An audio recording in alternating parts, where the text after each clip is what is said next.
So I've done my main character syndrome research. They be all acting like it's a personal vendetta against these people.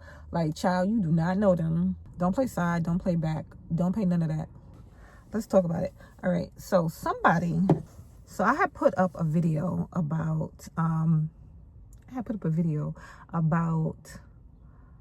my experience at Texas Roadhouse, what have you and stuff. And somebody in the comments was like, main character syndrome, you won't be validated here, what have you and stuff. And so when I saw that, because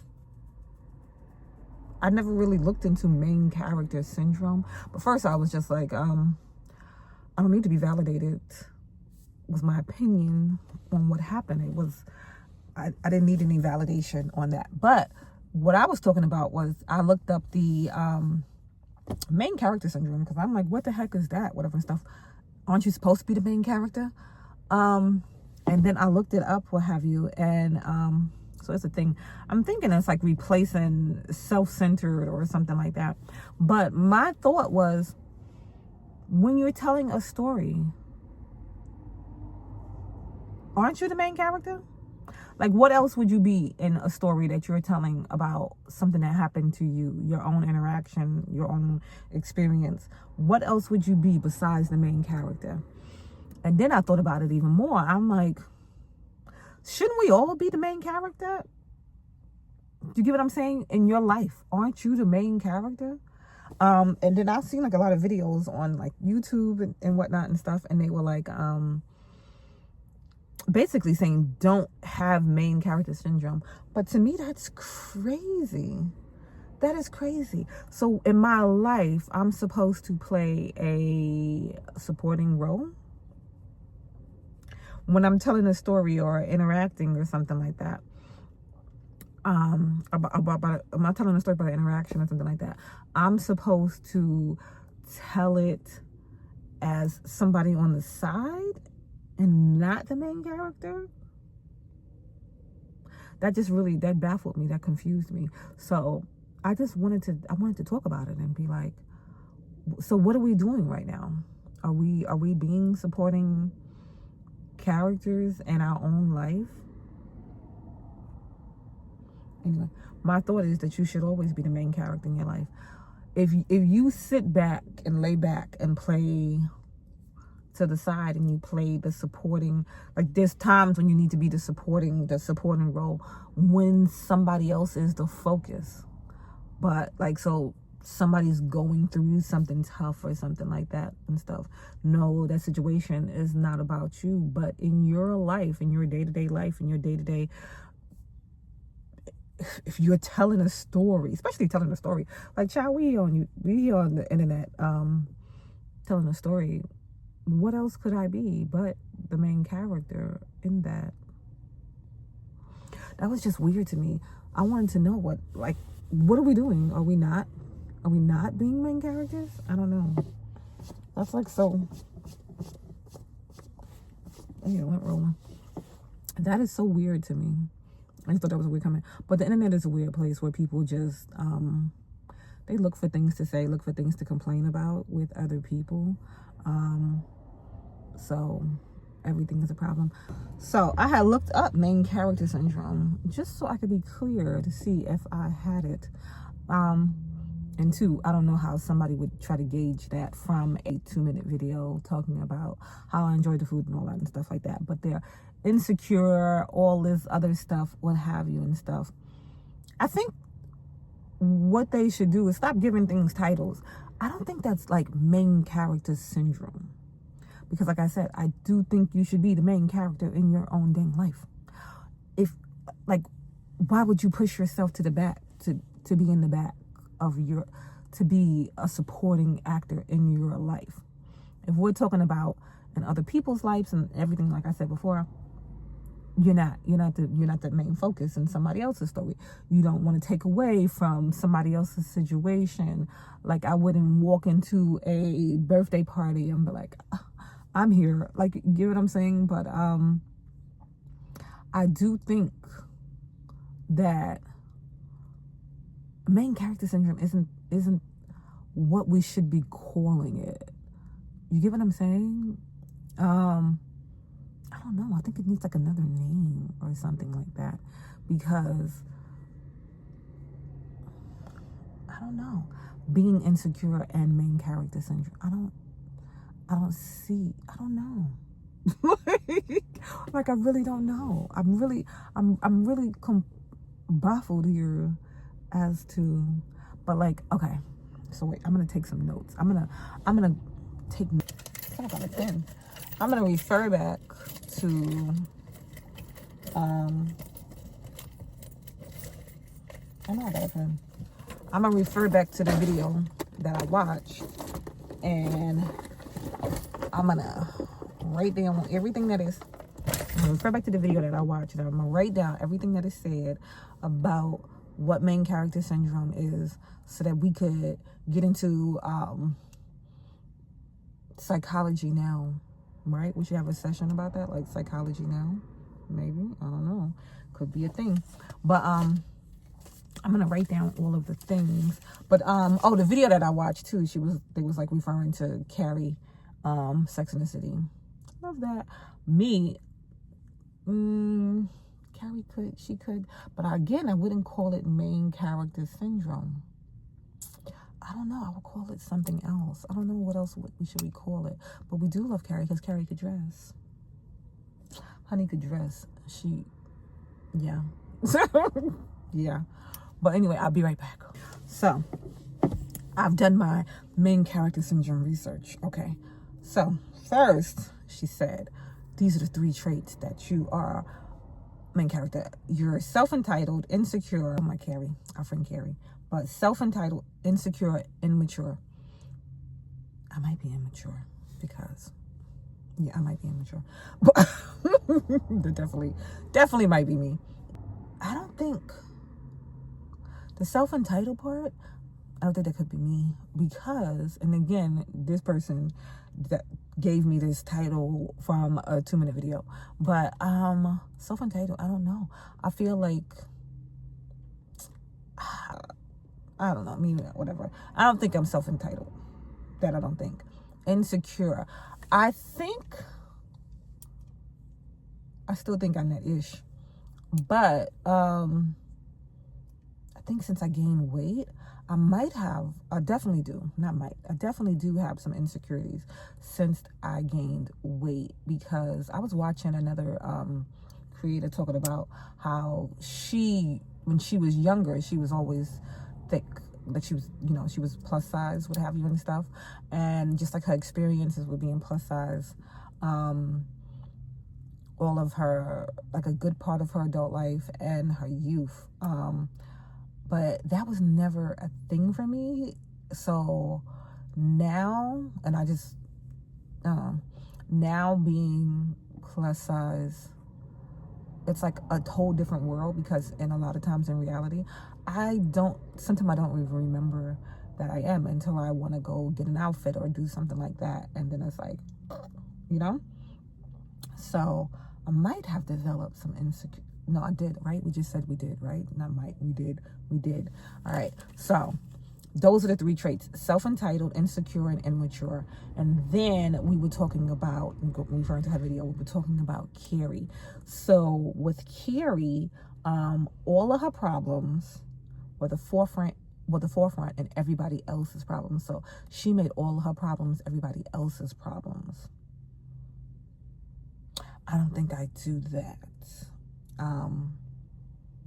Just because, like, my parents are both gone, but my mother used to say all the time, she used to be like, you don't ask for help. You don't like, bring your issues to other people, like, to get help and things like that.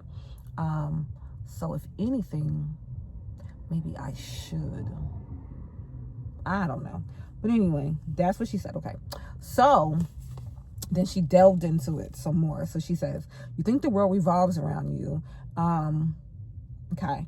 And you take things personal when things don't go your way. You're dramatic and short-tempered. I don't know. A lot of crap don't go my way. You know who is good She talked about like doing things to help fix this too. So, but again, I don't know. This main character, I think main character syndrome is the stupidest title that we could have gave this. I just think we make up things online. I really do. Then you act like your life is perfect on the line. Okay, so I'm gonna talk about that. Having stuff. I really post online, whatever and stuff. Most of my life, my online life is like business stuff. So if I'm doing like shopping me videos, different things like that and stuff. But rarely do I post about my personal life. But my favorite thing to do is watch bad mom reaction videos, right? So it's like a group of YouTube moms that and what I'm realizing with watching them and stuff is maybe not so much that they're bad moms. I think people are not used to poverty. You get what I'm saying? So they're not bad moms. I just feel like they're poor moms. And then a lot of them, they don't want to be poor moms, and they have like a lot of kids and stuff. And like more than me, I have 5 children, and to me 5 children was a lot. One time some lady stopped me in the store and she was like, when my kids were younger, and she was like, oh, how is it after 2? Because after 2 it don't matter, child. Kids are a lot. I watched my cousin, I seen her out one day, and she was with her, like, after my kids, I got like to like preteen, teenagers or whatever, and she was with her kids, and her kids were running around, and I was like, I'm like, what the heck? And I was like, how I don't even know how I did it. I don't even know how I did it with my kids, because they were stair-step kids, so they were all young. At the same, they were just a year apart, Saphira is the biggest gap, but they were stair-step kids, and I'm gonna get off a track if I don't get back on track. But yeah, I think they're just that they have like a crap load of kids, and I think they're trying to find a way to not be poor moms anymore. But part of that is, I think you have to let go of that. They grasp onto this thing that everything is content. Yeah, everything is content. But I feel like, especially when you have kids, you should put your best foot forth online. Saphira's friends, right, have found videos with her in it and like screenshot it, like, just a frame and stuff like that. So when you are a mother, I feel like you have to, when you just have anybody in your life, what have you and stuff, I always feel like what you put out there, you have to realize it doesn't only affect you, it could affect them. So yeah, but anyway, I'll still watch the reaction channels because it's just funny. I don't watch the reaction channels when they be all acting like it's a personal vendetta against these people. Like, child, you do not know them. And like I said, the reality is they're poor people. They're poor people. Not everybody has the same situation in life, and you just pray. You pray for the kids that they come out of this environment, and that, like, they don't be the worst parents. Like, they doing what they doing. They feeding their kids, they clothing their kids, they housing their kids, they're doing all of that, what have you and stuff. But some things we should keep off the internet. Yeah. So, but that's back to the point. That's right. Because I'll go left and right and make all kinds of zigzags. No, I don't think that you should create a false narrative about your life online, but I don't think that you should be putting out all of this. Like, what am I supposed to put out? Like, I've been through, since I've decided to do social media and stuff like that, I've actually, sometimes I have like picked up a camera and recorded doing certain situations, like just things that were like traumatic to me, what have you and stuff. But then I decided against putting it out there, because like I recorded it because I was like, maybe somebody can relate and it's gonna, help somebody, what have you and stuff. But then on the other hand, you don't have to put out every part of your life. You don't have to put out every part of your life. You don't have to put out things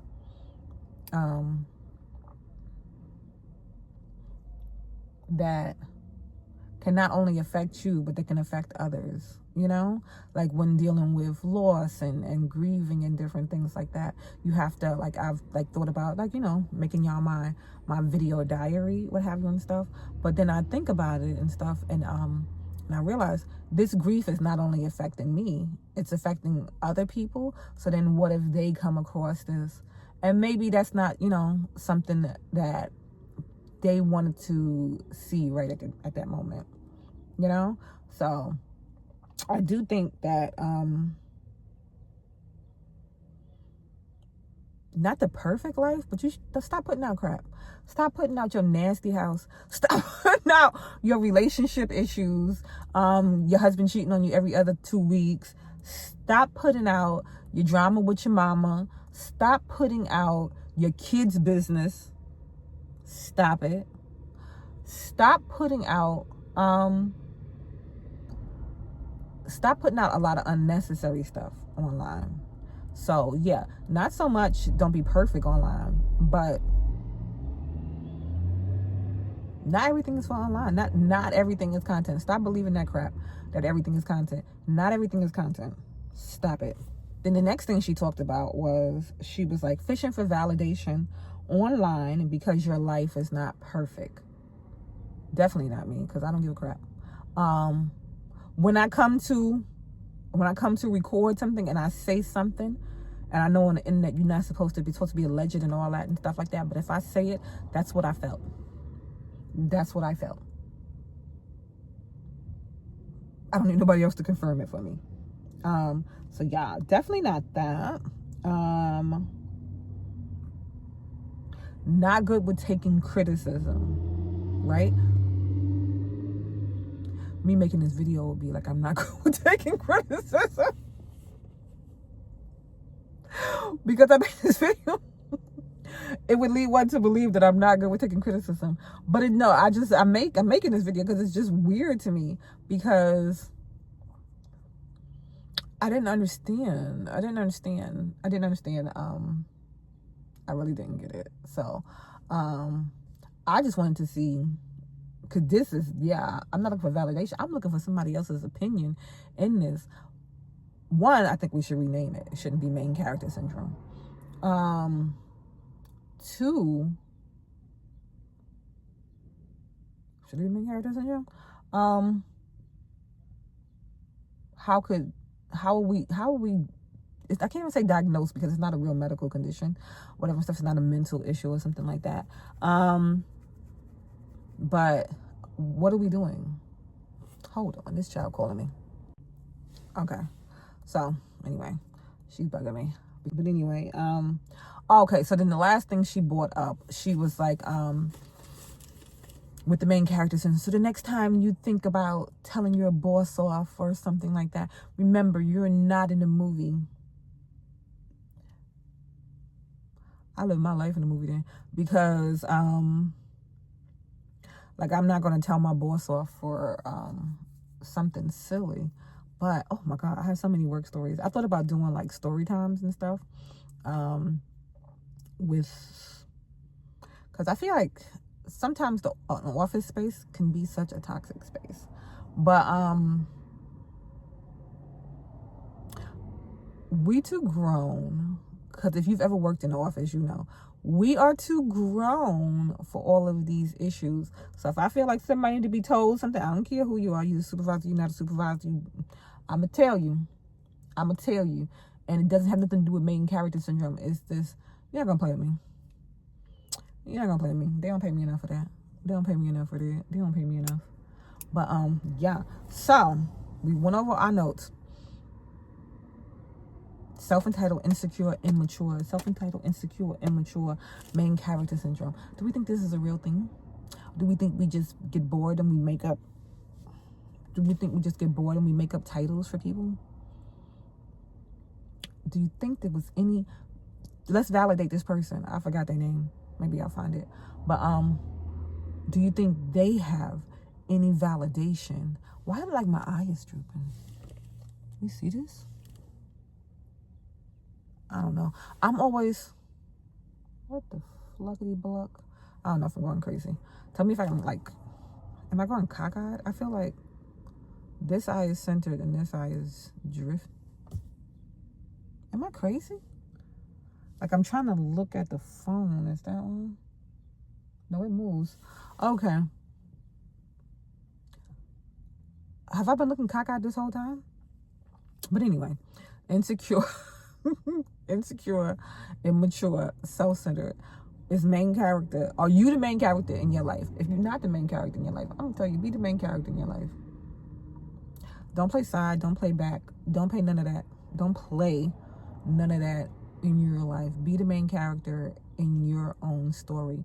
When you are telling you Rapunzel was the main character in her story, Cinderella was the main character in her story, when you flip it, the evil witch is the, like, you get what I'm saying? Which, from whichever perspective you're telling the story, that's the main character. And when I'm telling my story, I'm going to be the main dang character. Good night.